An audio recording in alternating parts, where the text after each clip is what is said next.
La palabra de Dios contenida en este libro es la verdad que acepto creer, es la enseñanza que me comprometo a seguir y es la esperanza que me atrevo a confesar.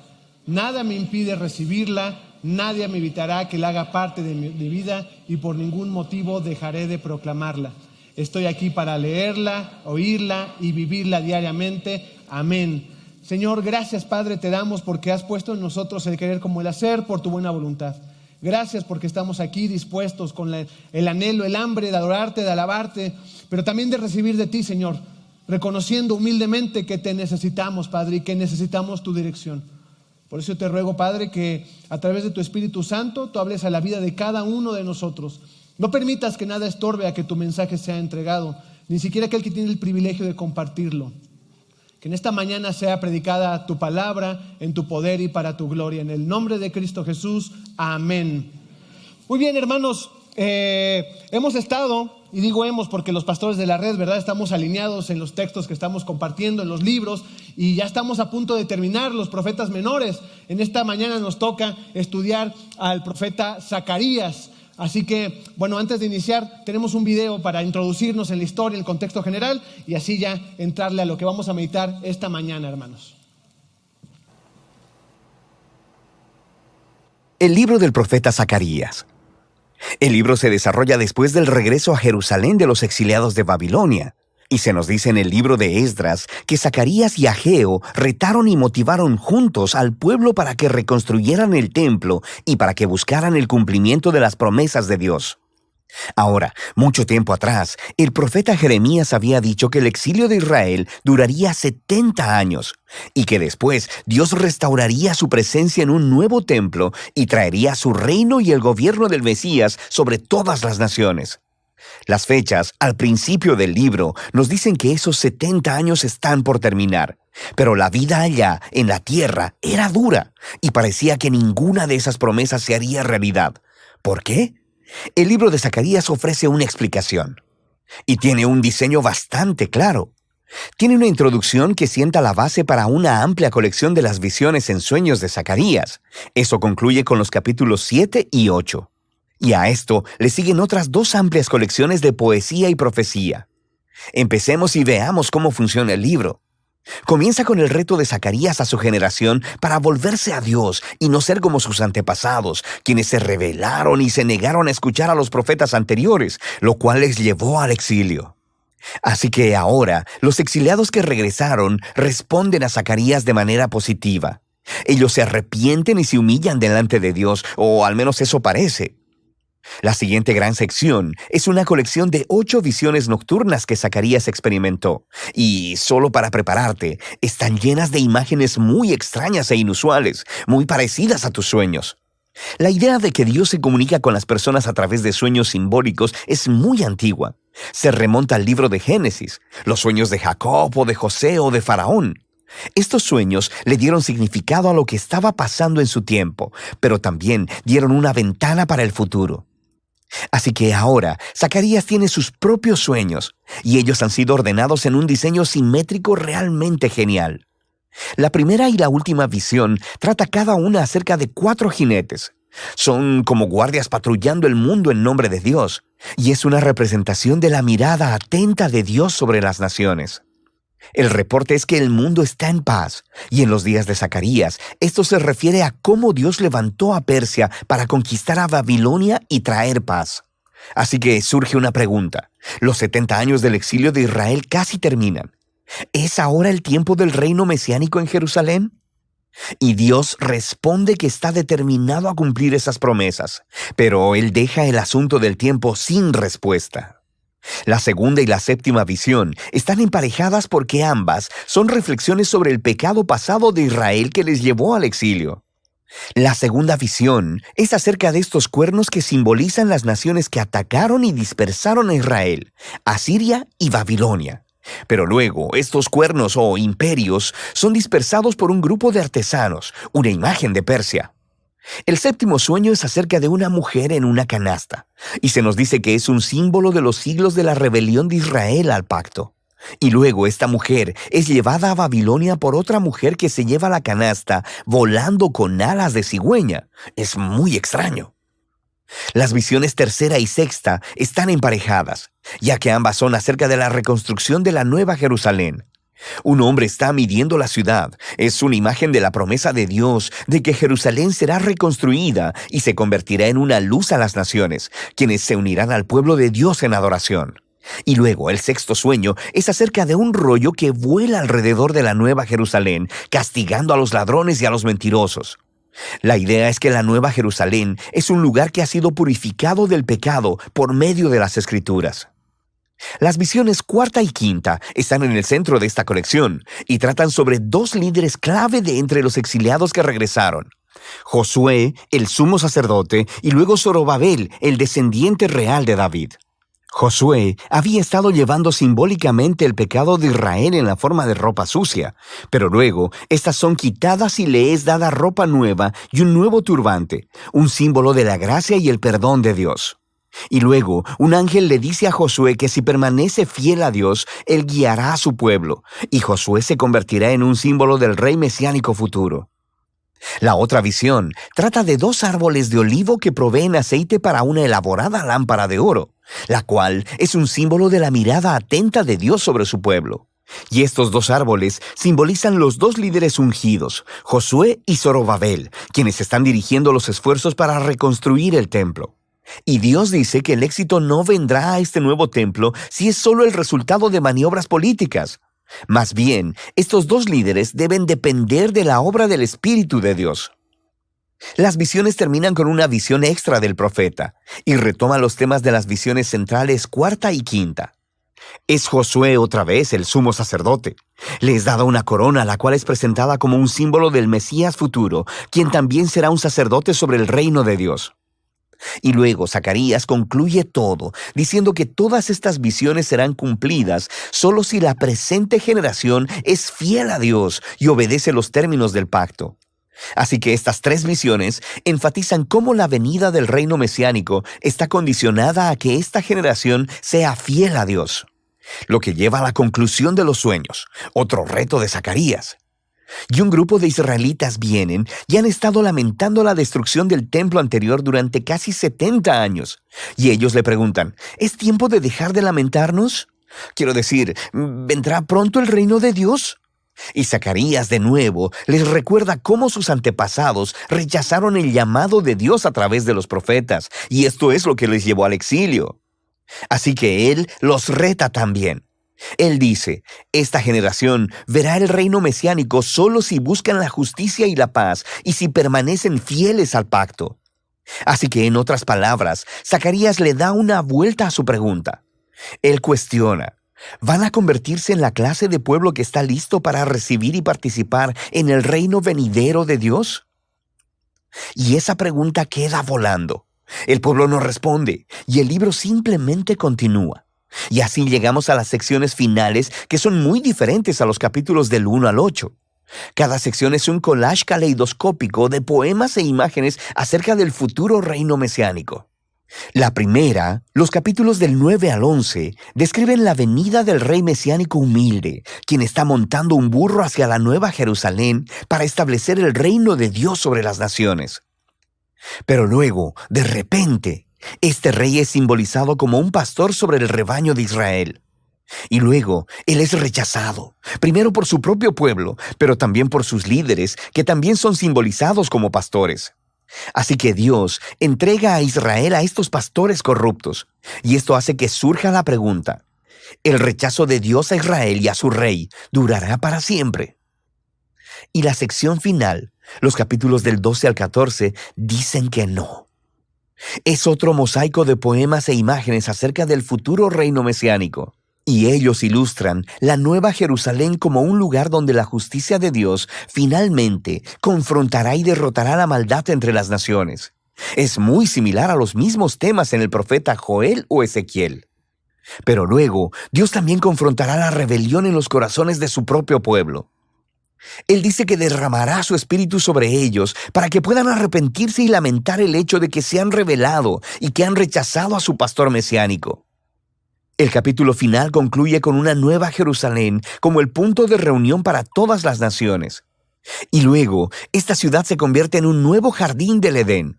Y luego hay un río de agua viva que fluye del templo, trayendo sanidad a toda la creación. Y es así como el libro termina. Así que Zacarías te deja reflexionando en las conexiones entre los capítulos del 1 al 8 y del 9 al 14. Y el punto parece ser que este futuro reino mesiánico de la segunda mitad del libro solo vendrá cuando el pueblo de Dios sea fiel al pacto, que es el punto de la primera mitad. Leer el libro de Zacarías es un paseo salvaje. Estos poemas y visiones están llenos de imágenes asombrosas y no siguen un flujo lineal de pensamiento. Y eso es parte del punto. Es como la historia y nuestras vidas. No siempre encaja en patrones limpios y ordenados, pero los profetas nos ofrecen vistazos de la mano de Dios obrando y guiando la historia para cumplir sus propósitos. Así que, al final de todo, Zacarías nos invita a mirar por encima del caos y esperar la venida del reino de Dios, lo que debería motivarnos a la fidelidad en el presente. Y de eso trata el libro de Zacarías.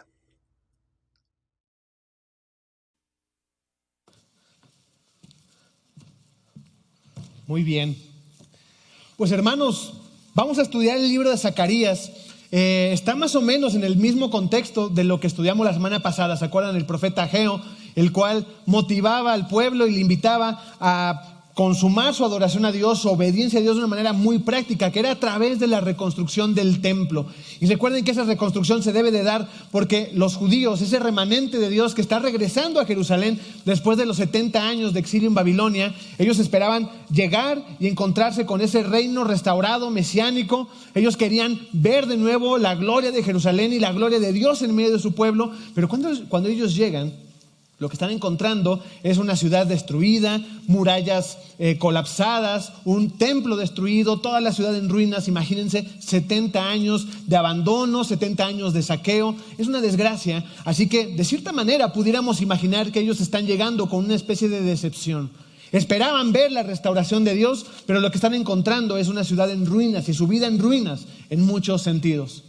En ese contexto es que Dios levanta al profeta Zacarías para darles un mensaje a ellos y les dice: oigan, ustedes pueden prepararse y deben de vivir preparados para ver la restauración del pueblo de Dios, y no solamente la restauración de Jerusalén, sino sobre todo la venida del reino mesiánico. Ellos deben de vivir preparados para eso. Ese mensaje a nosotros también nos va a hacer mucho sentido, hermanos, porque aunque muchas de las profecías que Zacarías da fueron para su tiempo, otras fueron para la venida del Mesías, que se cumple, ¿verdad?, con el Señor Jesucristo, y otras para tiempos futuros. Nosotros como cristianos, que somos testigos de que eso ya sucedió, también para nosotros hay promesas, y también los cristianos esperamos cosas, ¿no es así? Digo, de entrada, sabemos y esperamos, Cristo viene. Es una promesa y es algo que nosotros reconocemos como parte de nuestra fe. Pero la pregunta es, ¿qué hacemos mientras viene? ¿Cómo debemos de vivir y cómo debemos de prepararnos? ¿Cómo debemos ser una iglesia cristiana? ¿Cómo debemos ser hijos de Dios que sean sensibles, que sean capaces de identificar el mover de Dios, que seamos capaces de alinearnos al plan de Dios? Por eso el mensaje de hoy lleva por título: vivamos preparados para un futuro glorioso, porque Dios nos ha anunciado un futuro glorioso a nosotros como hijos suyos. Les pido, hermanos, que busquen en sus Biblias Zacarías capítulo 1, del 1 al 6, porque es en lo que vamos a reflexionar. Por cierto, es la introducción.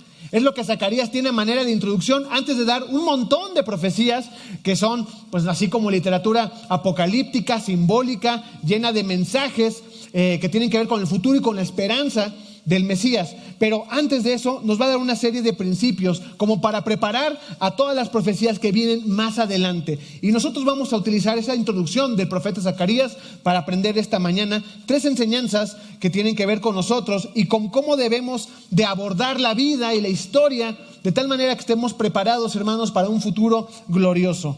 Primera enseñanza de esta mañana, hermanos, respecto a nuestro pasado: aprendizaje. Es decir, ¿qué tenemos que hacer ustedes y yo respecto al pasado? Miren cómo dice, versículo 1 al versículo 4. En el 8º mes del año 2 de Darío, vino palabra de Jehová al profeta Zacarías, hijo de Berequías, hijo de Ido, diciendo: se enojó Jehová en gran manera contra vuestros padres. Diles pues, así ha dicho Jehová de los ejércitos: volveos a mí, dice Jehová de los ejércitos, y yo me volveré a vosotros, ha dicho Jehová de los ejércitos. No seáis como vuestros padres, a los cuales clamaron los primeros profetas diciendo: Así ha dicho Jehová de los ejércitos: volveos ahora de vuestros malos caminos y de vuestras malas obras. Y no atendieron ni me escucharon, dice Jehová. Amén. Bueno, aquí no sé si decimos amén, ¿verdad? Porque el texto habla de algo malo, algo como que nos advierte de algo. Se trata de un llamado a aprender de nuestro pasado, a tomar el pasado como un elemento de aprendizaje. Es interesante, hermanos, porque el libro del profeta Zacarías constantemente está apelando al futuro. Y todo el libro está hablando de lo que debía de suceder en ese momento, dando dirección de Dios a la generación, a los líderes de su momento, a Josué y a Zorobabel especialmente, pero también al pueblo. Pero también da un mensaje hacia el futuro, a lo que iba a venir, cómo debían ellos de esperar al Mesías. Sin embargo, en su introducción de un libro que habla del futuro, apela al pasado, a atender lo que venía del pasado, lo que podían aprender del pasado. Miren cómo dice el versículo 12, los recuerdo: se enojó Jehová en gran manera contra vuestros padres. Hermanos, ¿se imaginan a Dios enojado? ¿Cómo será Dios enojado?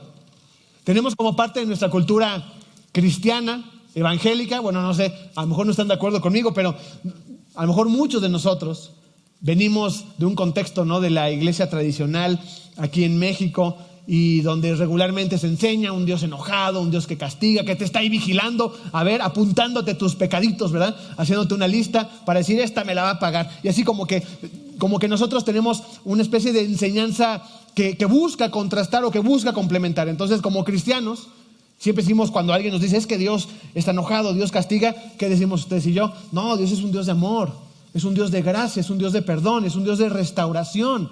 Y amén a todo eso, ¿no? Qué bueno que sí es así. Pero ¿qué hacemos con este texto, hermanos? ¿Lo quitamos? O sea, quitamos esta parte, nos la comemos. ¿Qué hacemos con esta parte? Porque lo que nos dice Zacarías es que hay un Dios, que los padres de ellos hicieron enojar a Dios. Hermanos, de hecho esta parte a lo mejor no hay que predicarla. ¿Alguien trae invitados? Para que le tape los oídos en esta parte, ¿no? Tienen que tapar los oídos, se tiene que editar esto del video, porque vamos a hablar de que Dios se enoja. No puede ser. Y a lo mejor quien pensará: bueno, es que la versión 60, ¿verdad? ¿Cómo son? Así muy, ¿qué será? Muy estrambótica, o ¿qué será? Déjenme les leo la nueva versión internacional, más actualizada o con un lenguaje más ad hoc a nosotros. Miren, en la NBI, como dice versículo 2: el Señor está ardiendo en ira contra los antepasados de ustedes. O sea, mejor nos quedamos con la otra, ¿verdad? Está más relax, está más light en ese sentido. Porque el profeta quería expresar algo. ¿Cómo que Dios enojado? El pastor Eli lo explicaba hoy en el devocional de esta mañana y hablaba sobre lo que son los antropopatismos. Es decir, ponerle emociones humanas a Dios para expresar algo, ¿no? Y él utilizaba en el devocional de la mañana esta idea de que Dios se arrepiente respecto a Nínive, ¿no? De que ya no destruye a Nínive, y pues ahí daba un montón de enseñanzas, pero este texto sucede igual. Es un antropopatismo, es decir, ponerle a Dios un sentimiento humano para que nosotros podamos entender de qué trata la cosa. No podemos entender cabalmente a Dios, que es un Dios eterno, infinito, pero tenemos que encontrar dentro de nuestro lenguaje limitado la manera de saber lo que está sucediendo en el plano de Dios. Y claramente Zacarías quiere dar un mensaje severo a esa generación, quiere enseñarles algo. Él quiere preparar a su generación a vivir esperando correctamente el reino mesiánico. Y les señala primeramente a su pasado. Les dice: deben de ser diferentes a sus padres, porque ellos hicieron enojar a Dios. No seáis como vuestros padres. Zacarías apela a que si querían un resultado diferente en su vida, tenían que actuar diferente de lo que ya habían aprendido de sus antepasados.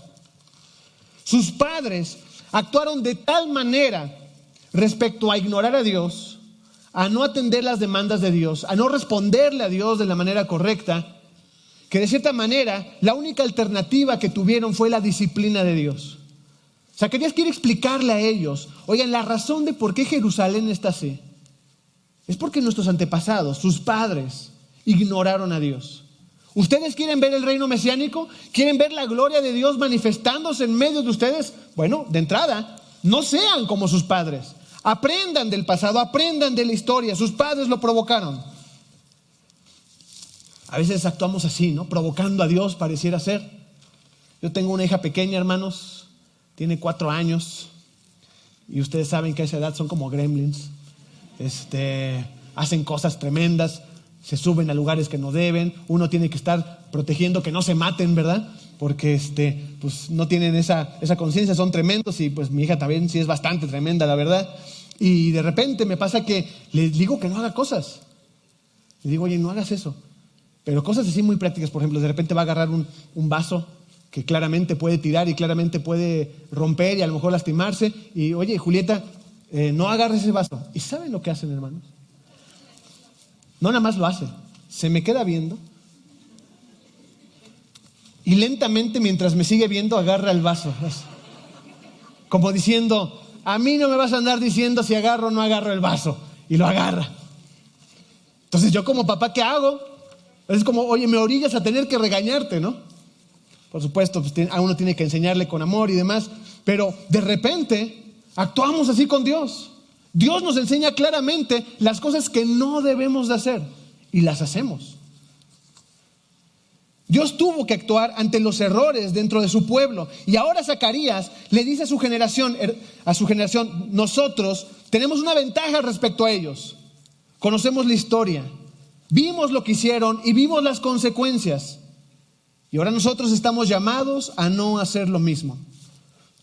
¿No estaría bien, hermanos, preguntarnos? ¿Será que lo que estamos haciendo como cristianos, como iglesia, o será que lo que no estamos haciendo de repente haga enojar a Dios en este mensaje, en esta expresión simbólica? Dentro de la historia de la iglesia podemos identificar ustedes y yo perfectamente que hay momentos, hay lugares, hay contextos, hay situaciones específicas de la historia de la iglesia cristiana donde difícilmente podemos imaginar a Dios satisfecho con lo que está pasando en medio de la iglesia. Cuando pienso en esto, a mí me viene a la mente, por ejemplo, la Edad Media. En la Edad Media, especialmente en Occidente, en Europa, pues, se supone que la cultura era, vamos a llamarle cristiandad, ¿no? O sea, había un elemento cultural donde en cada pueblito había iglesias, había templos, había una estructura eclesiástica, pero por alguna razón durante esas generaciones, varias generaciones, escondieron la palabra de Dios.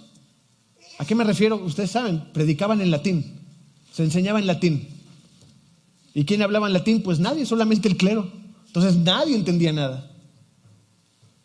Se escondió la palabra de Dios del pueblo. Y esa época de obscuridad se le reconoce y se le juzga, y hoy podemos identificar que fue una época de ignorancia, pobreza, injusticia, enfermedad. Bueno, se le conoce como obscurantismo, y es un nombre adecuado, porque Jesús dijo que su iglesia debe ser sal y luz, y que no tenía sentido tener luz y luego tapar esa luz, ¿verdad? Pero en ese tiempo la iglesia tapó y dijo, no, que nadie sepa la palabra de Dios.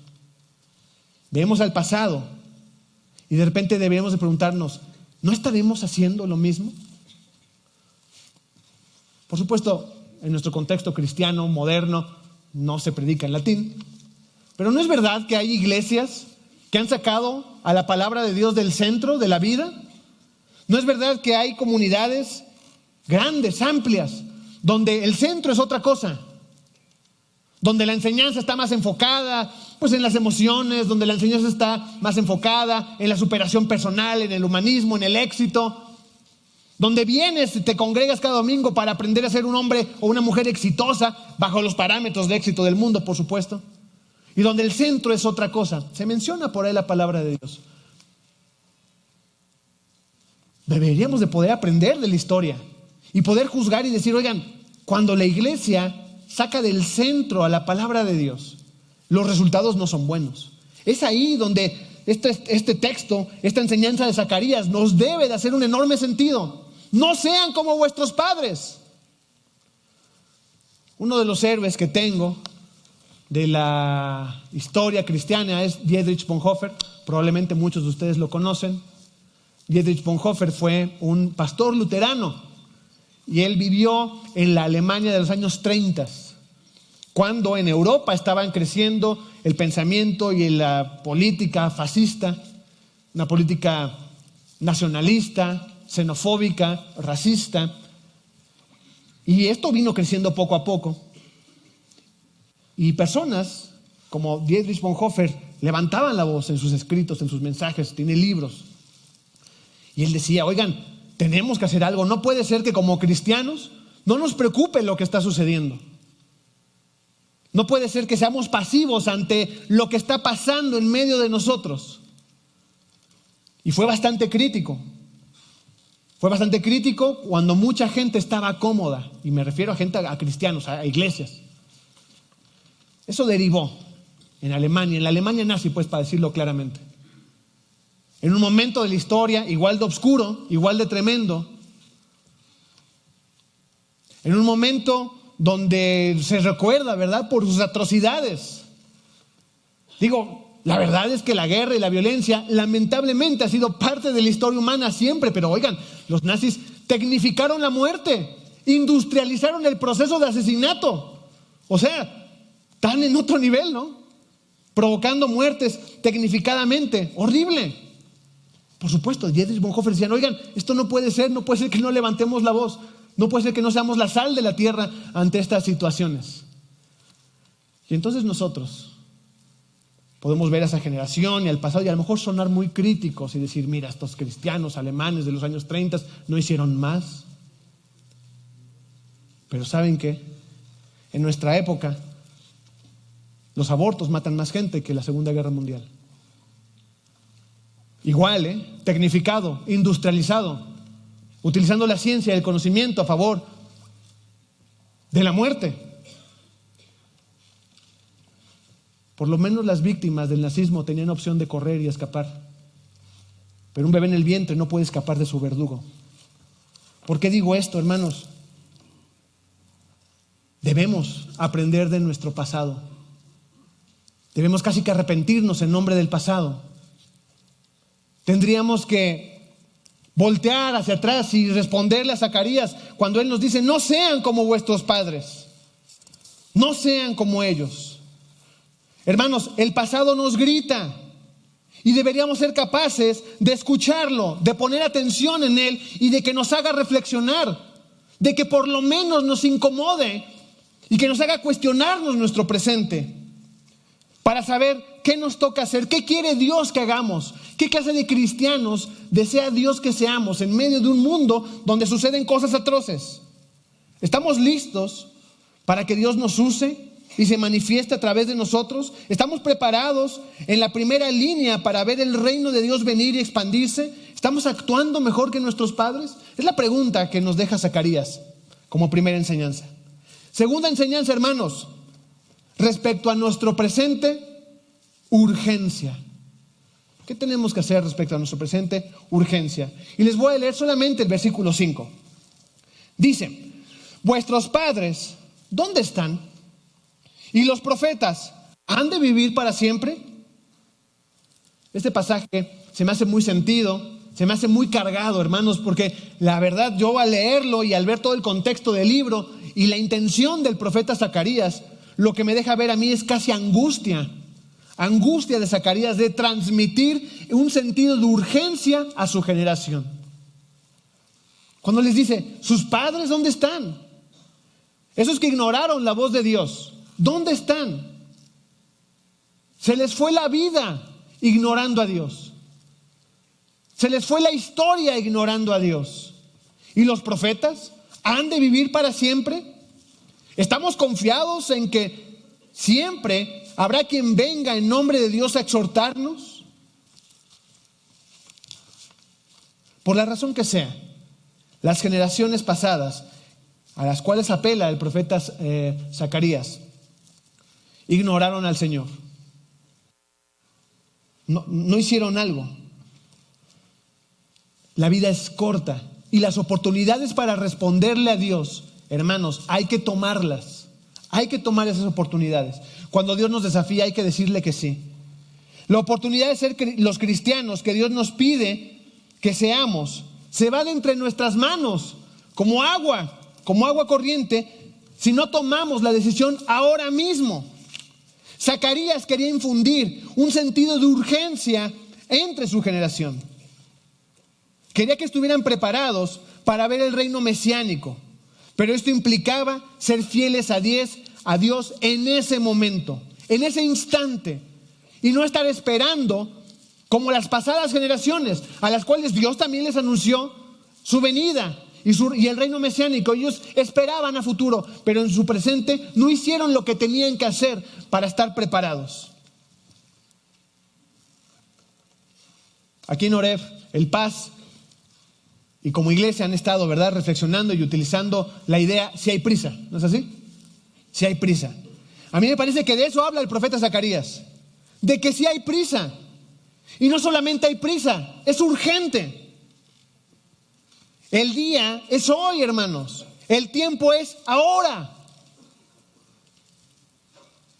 Uno de los problemas que estorban a nuestro crecimiento espiritual, que estorban a la misión de la iglesia, que nos impide ser buenos discípulos de Jesucristo, es que le decimos que sí a Dios, pero le decimos ahorita. Amén, sí, Señor, ahorita lo hacemos. Los mexicanos sí sabemos qué significa ahorita, ¿verdad? A lo mejor ahí viene de otro país, dicen, pues ahorita es ahorita. Pero nosotros como mexicanos sí sabemos lo que significa ahorita. Pero por si alguien no sabe, déjenme les leo la definición oficial según la Real Academia de la Lengua Mexicana. Sí existe esa. De hecho es más chipocluda que la de la lengua española, porque vienen palabras como chipocludo. O sea, trae más. Miren, les voy a leer la definición de ahorita según la Real Academia de la Lengua Mexicana. Dice, ahorita es un tiempo indefinido que abarca desde este momento o hasta que Cristo venga. O sea, no está muy claro, ¿verdad? Entonces, hermanos, ahorita es en este mismo momento, lo cual es lo menos probable, pero puede ser en los próximos minutos, o quizás en la siguiente hora, o en la siguiente jornada laboral de 8 horas, en algún punto, o en la semana, o cuando tenga chance en el mes, porque andamos ocupados, ¿verdad? O en los próximos 20 años. De repente, hermanos, cuando Dios nos llama a algo, a través de su palabra, nos desafía, le decimos, sí, Señor, ahorita. ¿Cómo no? Sí, amén, claro. Sí, vamos a ir a predicar ahorita. Pero no, hermanos. El tiempo no es ahorita, el tiempo es ahora. Lo diré más claramente. El momento de que le prediques a esta persona que quizás Dios ha puesto en tu corazón, que quizás tienes una carga, el tiempo de invitarle el café y de predicarle del Señor Jesucristo es ahora. Mañana es tarde, mañana no sabemos qué pueda suceder. El tiempo de asistir a una zarza o de abrir una zarza en tu casa, un centro de predicación, un brazo extendido de la iglesia, ese tiempo es ahora. No cuando arreglemos la vida. No, es que ahorita no tengo tiempo. No, es ahora. El tiempo de iniciar una vida devocional intensa que profundice nuestra relación con Dios. Ese tiempo, hermanos, no puede ser mañana. Tiene que ser ahora mismo. El tiempo de empezar a servir dentro de la iglesia es ahora. El tiempo de llevar a tu hijo, a tu hija, a la iglesia, no quiere porque tiene muchos estudios, porque tiene exámenes y entonces el domingo lo usa para estudiar. El tiempo de llevarlo a la iglesia es ahora y no dentro de unos años cuando ya está teniendo novio o novia no cristiana, porque se nos va la vida, porque se nos van las oportunidades de obedecer a Dios, se nos van de las manos. Creemos que siempre habrá la oportunidad de responderle a Dios. Y Zacarías le está diciendo a esa generación, oigan, sus padres ¿dónde están? Se murieron y no le respondieron a Dios. ¿Ustedes qué van a hacer? ¿Van a responder mañana cuando tengan chance o lo van a hacer ahora? Mañana no sabemos qué va a pasar. Mañana es tarde. Hermanos, la oportunidad de ser cristianos, Los cristianos que Dios nos pide se nos van de entre las manos. Así que hagámoslo ahora mismo. No seamos cristianos de ahorita, seamos cristianos de ahora. Es el mensaje que nos da Zacarías. Y tercera enseñanza, hermanos, respecto a nuestro futuro. Respecto a nuestro futuro, obediencia y alineación. Miren cómo dice el versículo 6. Pero mis palabras y mis ordenanzas que mandé a mis siervos los profetas, ¿no alcanzaron a vuestros padres? O sea, ¿no se cumplieron entre ellos? Por eso volvieron ellos y dijeron: como Jehová de los ejércitos pensó tratarnos conforme a nuestros caminos y conforme a nuestras obras, así lo hizo con nosotros. O sea, lo que está diciendo es, lo que Dios le anunció a sus padres que iba a hacer si seguían en esa ruta de vida, Dios lo cumplió, Dios se los dijo. Hermanos, quiero hacerles una pregunta, tomar unos segundos para pensarla. ¿Qué harías si supieras el futuro? ¿Qué harías, hermano, hermanita, si tuvieras el gran poder, el don que Dios de alguna manera te diera la capacidad de saber el futuro? Algunos están pensando, pues fácil, pastor, como ya sé quién va a ganar el Super Bowl, pues voy y apuesto todo, ¿no? Al fin y al cabo ya me sé el resultado. O compro criptomonedas y antes de que reviente la burbuja, las vendo. Hay una pasión en el mundo y me parece ni siquiera en el mundo, en la humanidad. Hay una especie de comezón, ¿no? Ahí en el corazón, en nuestra mente, de que quisiéramos conocer el futuro. Creemos que si conociéramos el futuro haríamos algo diferente. Por eso me parece que es popular el tarot, para saber, ¿no?, cómo viene la suerte, el zodiaco, el horóscopo. ¿Cómo dice el horóscopo? Hoy hablarás con alguien que te tiene envidia, ¿no? O sea, cosas así bien ambiguas. Hoy habrá tráfico. Hoy se cumplió. Más si vives en la Ciudad de México. Es lo que no extraño, todo lo más extraño aquí. Para mí esta es Tierra Santa, pero eso no, hermanos. No, algunos dicen, no, en la mañana me levanto, me baño, hago mi devocional, leo mi horóscopo y ya estoy listo para el día, ¿no? Ya salgo. Porque siendo sinceros también, hermanos, en el mundo evangélico también sucede igual. Lo digo con respeto, ¿no? Pero de repente como que también proliferan los Walter Mercado cristianos. Sobre todo cuando pasa algo así relevante. Oye, que tiraron las Torres Gemelas, entonces ya salen rápido. No, mira, aquí en Apocalipsis dice que los 2 testigos, así, una interpretación que nada tiene que ver con ese momento. O sea, hermanos, Nueva York no existía, ¿verdad?, cuando escribió la Biblia, estamos claros en eso. Y ahí, aquí sucedió. Lamentablemente, cuando inició la guerra en Ucrania y Rusia, a mí sí me tocó ver videos de gente que decía, aquí esto ya lo está profetizando porque no sé qué, y mencionando, ¿verdad?, cosas. Así como conocemos el futuro, Dios nos está dando el futuro. Bueno, algunos hasta le pusieron fecha a todo, arriesgadamente. De hecho, fallaron. Era de esperarse. Y ahora que estalló, lamentablemente, no estalló, ¿verdad?, escaló o se reactivó el conflicto, ¿verdad?, entre Israel y Palestina, un conflicto por el cual oramos, como cualquier otro conflicto, oramos, ¿verdad?, por la paz en cualquier lugar del mundo. Pero bueno, como es Israel, como ahí está Jerusalén, no, hombre, pues ahí sí, no hay, proliferan quien le pone fecha y hora. Es aventurado porque Jesucristo fue bastante claro en decir, la fecha y la hora nadie la sabe, ni los ángeles del cielo la saben. Pero algunos dijeron, pues será que los ángeles no, pero yo sí. Y hicieron sus videos y tienen mucho clickbait y tienen un montón de compartidas. ¿Y por qué sucede? Porque nos apasiona la idea de conocer el futuro. Algo nos mueve.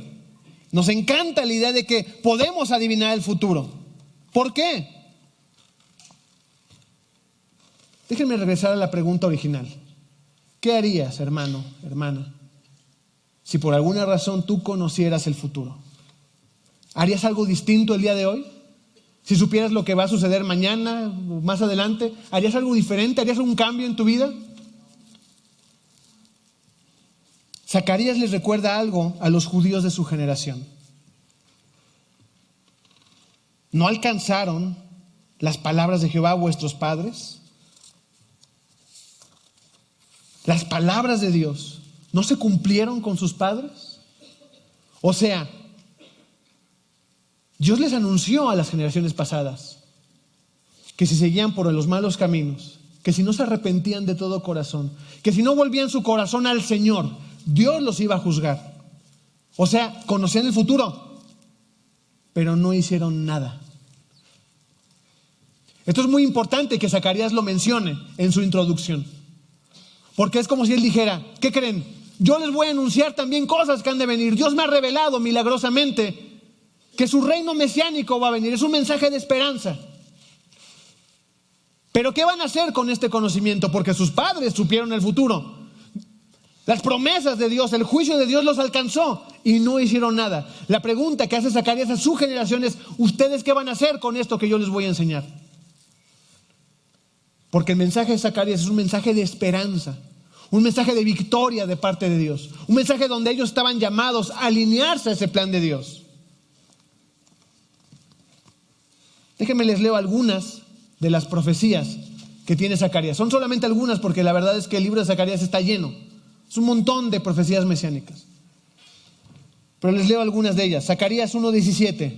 Clama aún diciendo, así dice Jehová de los ejércitos, aún rebosarán mis ciudades con la abundancia del bien, y aún consolará Jehová a Sión y escogerá todavía a Jerusalén. O sea, le está dando esperanza. No, Dios no nos ha abandonado, les dice Zacarías. Zacarías 2:10.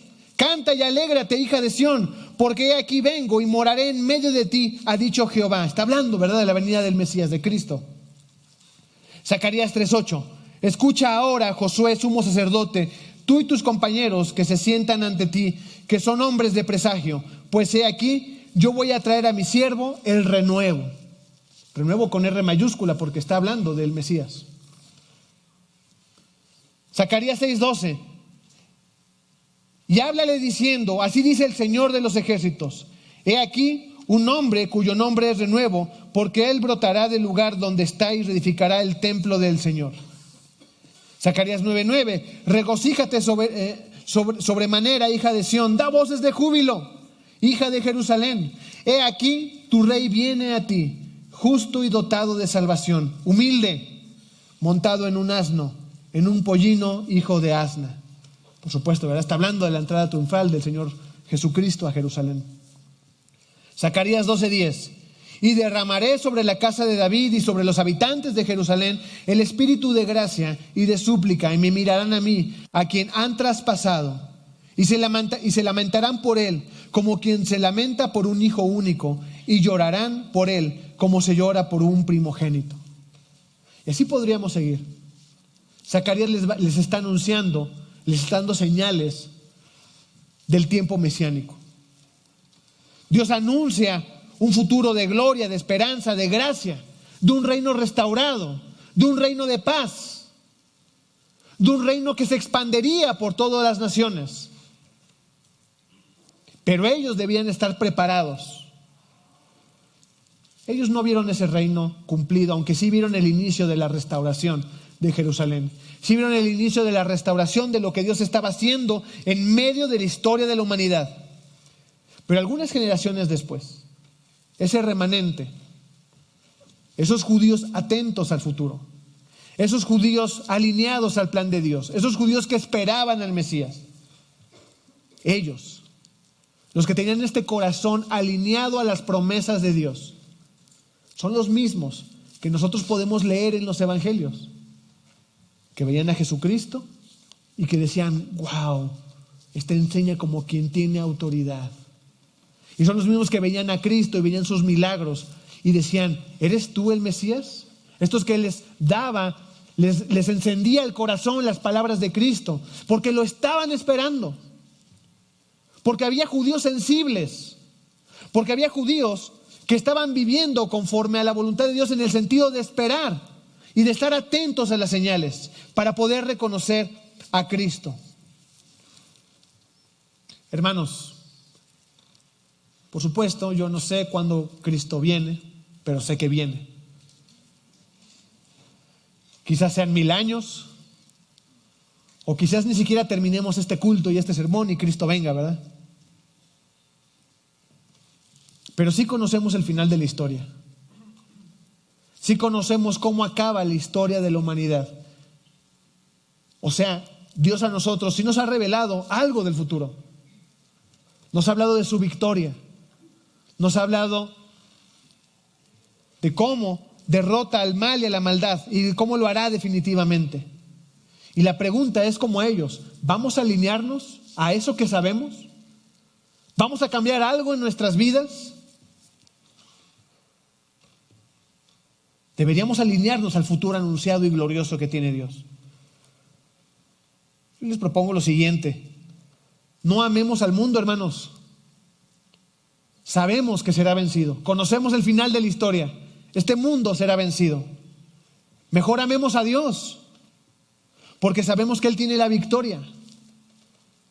No amemos lo material, porque sabemos que tiene fecha de caducidad. Mejor amemos el reino de Dios, porque sabemos el final de la historia y sabemos que es eterno. No nos alineemos, hermanos, en ningún sentido a las filosofías humanas, porque sabemos que todas fracasan. Nos lo dice la palabra y la verdad también nos lo dice el sentido común. Mejor, alineémonos al plan de Dios, porque sabemos el futuro, porque sabemos que el plan de Dios todo será cumplido. Amén. De tal manera que podemos decidir algo respecto al futuro. Me alineo a lo que viene. No sé cuándo viene, pero camino en la ruta que Dios me dice que está la victoria. Camino en la ruta en la que Dios me dice que está la bendición, porque sé que Dios cumplirá. Sé que no solamente Cristo viene, sé que Dios hoy mismo se está manifestando con poder en medio de la humanidad, y tú y yo deberíamos estar alineados a esa victoria, a ese futuro, a eso que ya conocemos. Así que, hermanos, si Cristo viene, si la victoria es de Él, si Él cumple sus promesas, dejemos que el pasado nos desafíe. Aprendamos de los errores del pasado para ser una generación de cristianos diferentes. No seamos como nuestros padres, ¿no? En un sentido espiritual. Aprendamos de ellos para caminar en la voluntad de Dios. Dejemos que el pasado nos desafíe para que en nuestro presente sintamos la urgencia de responderle a Dios. Que entendamos que es urgente que tú y yo hoy mismo hagamos la voluntad de Dios y profundicemos nuestra relación de fidelidad al Señor, porque de esa manera estaremos alineados a su futuro glorioso. Zacarías habló a su generación y los preparó. Y sin duda alguna, Dios quiere que estemos también preparados para ver su victoria y ver su mover en la historia de la humanidad. ¿Les parece bien si oramos? Y si le pedimos al Señor que nos ponga en nuestro corazón, en nuestra mente, estar a la altura de las situaciones, a la altura de las circunstancias, siendo cristianos que aprenden de su pasado, que respondemos en el presente y nos alineamos al futuro del Señor. Vamos a orar. Señor, alabado seas, Padre, por tu palabra. Gracias, y permite, Padre, que desafíe nuestros corazones. Permite que haga mella en nosotros, Señor. No nos dejes ser cristianos inconscientes, que no respondamos a lo que nos toca, Señor. Que sepamos que cuando tu iglesia ha abandonado su labor, las cosas no salen bien. A nosotros, Padre, llámanos a la fidelidad. La historia nos juzgará si hicimos tu voluntad o no. Que seamos encontrados, que seamos aprobados delante de ti, Señor. Padre, por eso yo te ruego, Padre, que en nuestro corazón, en nuestras mentes, infundas este sentido de urgencia, esta necesidad. Si hay prisa y si es urgente, que nosotros hoy te respondamos, que no pospongamos la oportunidad de hacer tu voluntad, que no pospongamos la oportunidad de comprometernos, de ser fieles, que no dejemos para mañana a lo cual tú nos estás llamando el día de hoy, de tal manera que estemos alineados a tu futuro glorioso. Sabemos, Padre, confiamos en que todas tus promesas serán cumplidas. Confiamos en tu victoria venidera. Confiamos en que solo en ti hay salvación. Confiamos en que tu camino es el único camino para los seres humanos. Por eso, Padre, permítenos vivir alineados a tu voluntad. Conocemos lo que viene, conocemos el final de la historia. Permítenos caminar en el sentido de tu voluntad siempre. En el nombre de Cristo Jesús. Amén.